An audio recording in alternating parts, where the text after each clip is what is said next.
Hi guys, kamusta? So medyo napatagal ang upload natin. Pasensya na, medyo naging busy lang this past few weeks.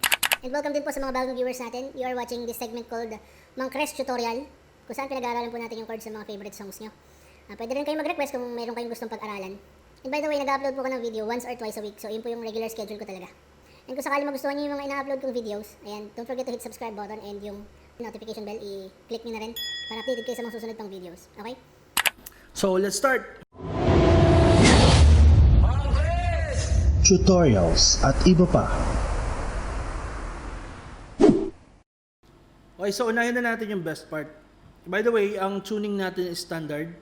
And then, itong song na to ay binubuo ng 4 na chords lang, the whole song. Yung first chord niya is D major 7. Ganito siya. And then yung right hand nyo, nasa second, third, fourth, and fifth string.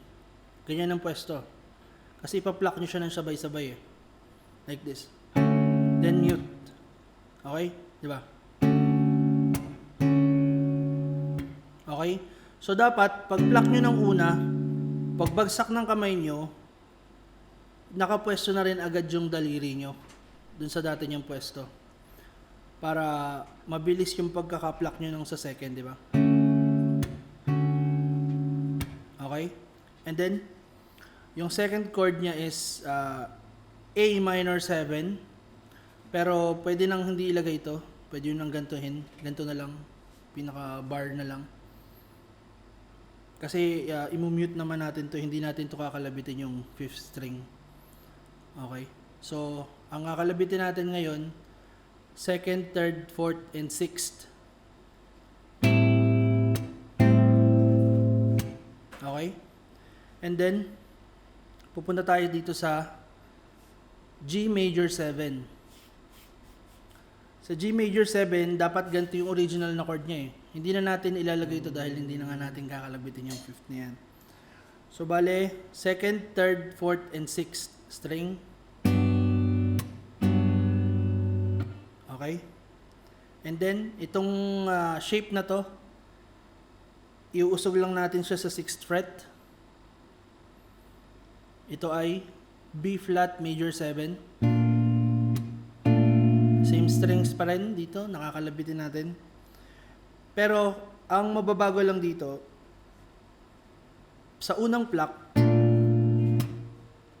ganyan lang siya. And then yung second pluck, ilalagay natin tong pinky natin, yung maliit na daliri, ilalagay natin sa second string, 8th fret. Okay? So bali ang mangyayari sa kanya ganito. Okay? So, yun na yung set ng chords na gagamitin natin the whole song, di ba? You don't know, babe, when you hold me and kiss me slowly, it's the sweetest thing. And copy in a story.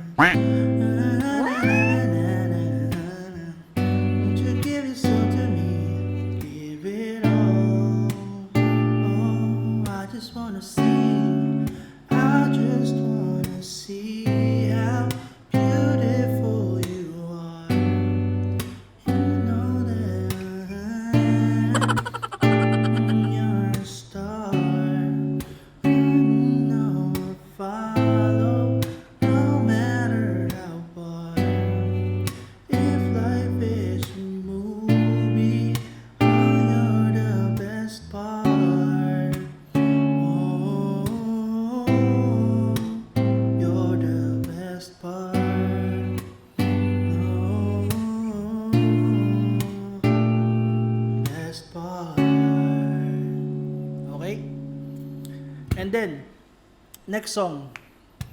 Okay, so dito na tayo sa second song, yung Get You. Ang tuning natin is standard pa rin. And then, yung chords nitong buong kantang ito is 5 lang, 5 chords. Okay? Yung first chord niya is E minor 7, ganito yung shape niya.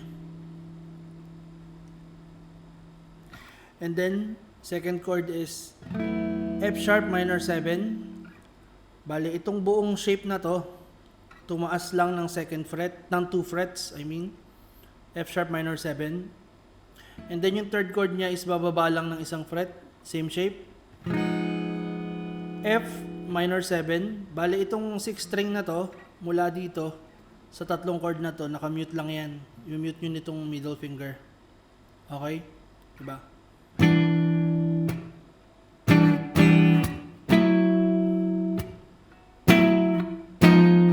And then, balik dito sa shape na to. Pero, imbis na ilalagay nyo pa tong ring finger nyo dito, ring finger pero yung ring ko nandito sa ano. Anyway, itong ring finger na to, iaangat nyo siya, i-open nyo lang siya. Pero itong 6th string na to, nakamute pa rin. Okay, nakamute pa rin itong middle finger. Ganyan siya. Ito ay A9 sus. And then, ang 5th chord niya is A7. Ganito siya. Nakamute yung ibabaw. Okay? So, then, balik sa una. So, yung pagkakakalabit naman niya, down, mute, down, down, mute, down, mute, down, down. Okay? Isa pa. Down, mute, down, down, mute, down, mute, down, down. Okay? Mute.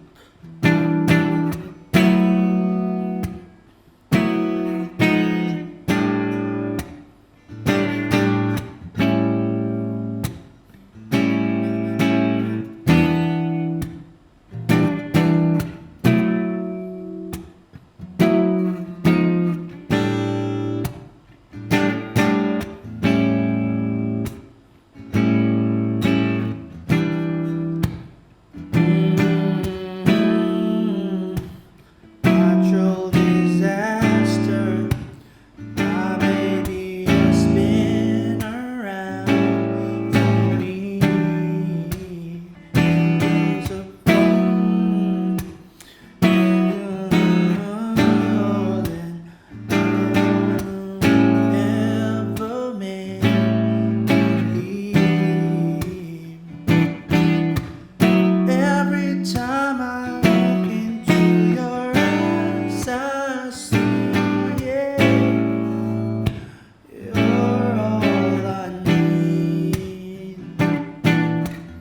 Every time I get a bit inside, I feel it.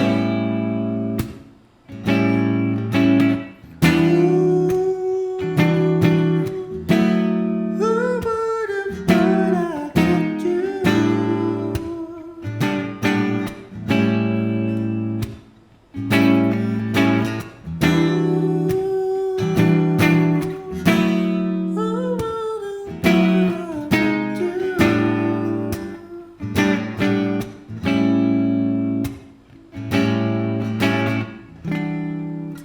Gets nyo?